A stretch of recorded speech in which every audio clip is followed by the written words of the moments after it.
Hello everyone, watch this review here with an overview of the 2011 Spookytown collection, as well as a brief update on my resolution.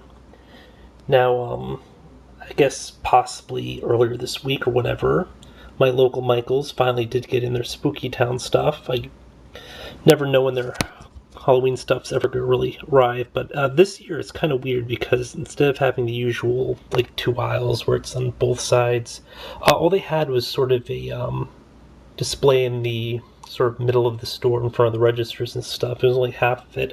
Really not a lot of product there, but this might explain it because you flip through the little brochure and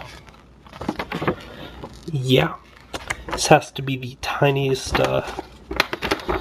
Spookytown brochure I've seen so far.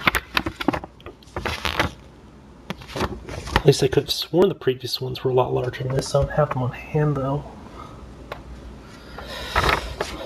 At any rate, for those of you not familiar with Spookytown, it's, sort of like those Christmas villages that people used to put out back in like the whenevers, and then, instead it's Halloween themed, which makes it infinitely more cool.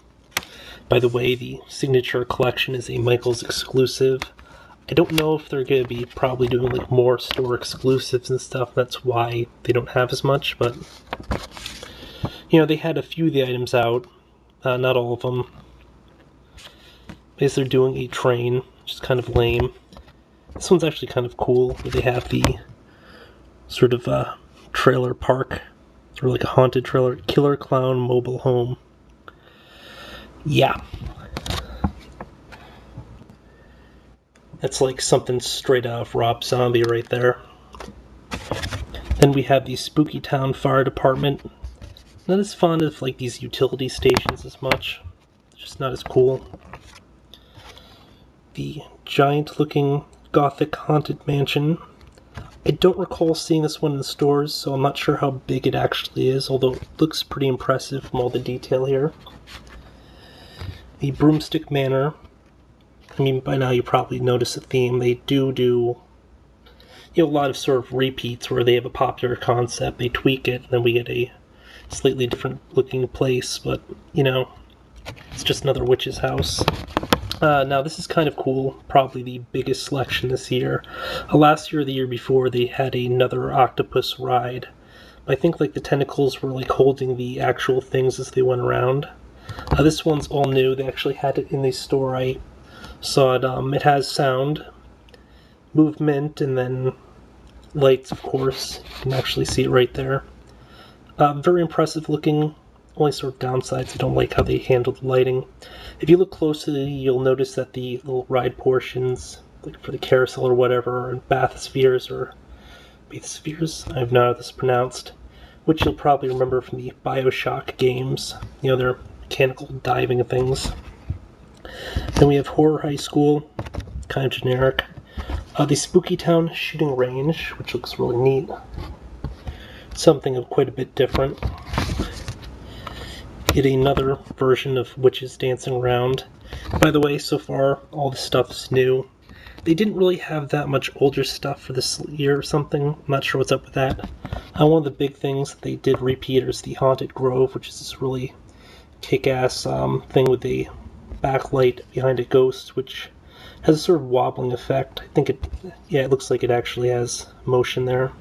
I keep meaning to pick it up every year. I think it's been out for 2 or 3 years now.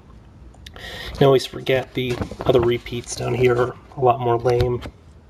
I mean, in general, the stuff's the cooler items. Then in the back we have the single pieces. The only sort of really neat items here are the skeletal mariachi band, which is a kind of cool concept, and then the creepy cotton candy guy. Other than that, we just have a standard Grim Reaper and, not a terrible, exciting stuff. More clowns, though. Can't ever get enough of those. And then, let's see. And then, of course, we have the spooky fire tank thingy.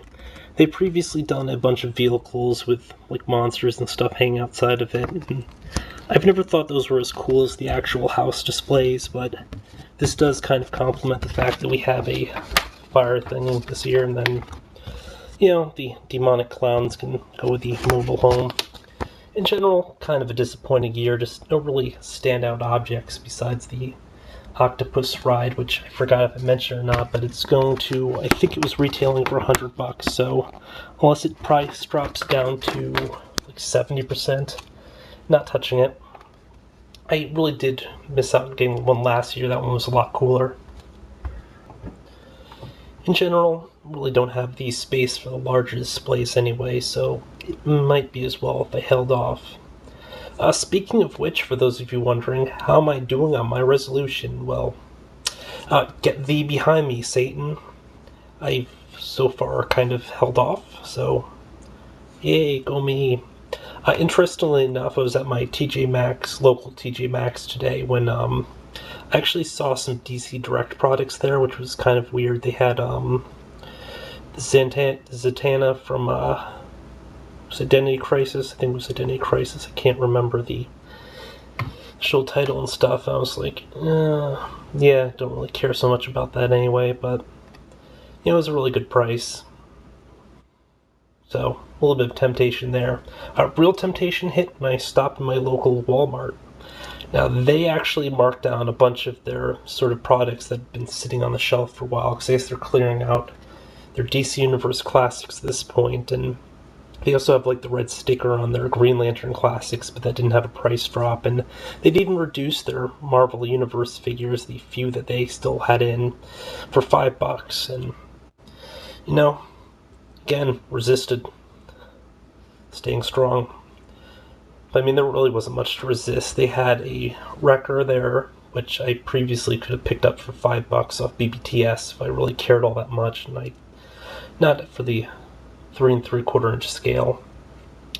And then they also had, you know, just some generic Iron Man for that. And then for the DC Universe Classics, it went down from, I think they had about 16 down to 11, which is a pretty substantial price drop. But the selection was kind of awful. It was just some stuff from the Dark Side wave, which I already have.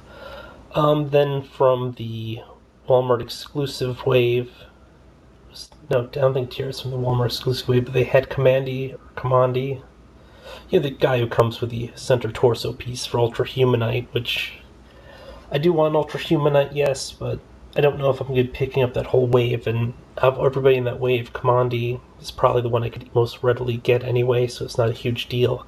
Was kind of tempted on the Tier or Tire or something, the big red dude with the gold arm. But hey, keeping to it, sticking to my guns in this. The only thing I sort of broke on was I put in a pre-order for something that doesn't come out till like October or something, so I'm counting that as a different month. Yeah. Cheating? Possibly, but different month, so yeah, I'm definitely keeping to my resolution there. And of course, the stores haven't really had a lot of the newer stuff in just yet. Still just trying to clear space in their aisles for their new stock. But yeah, until next time, folks.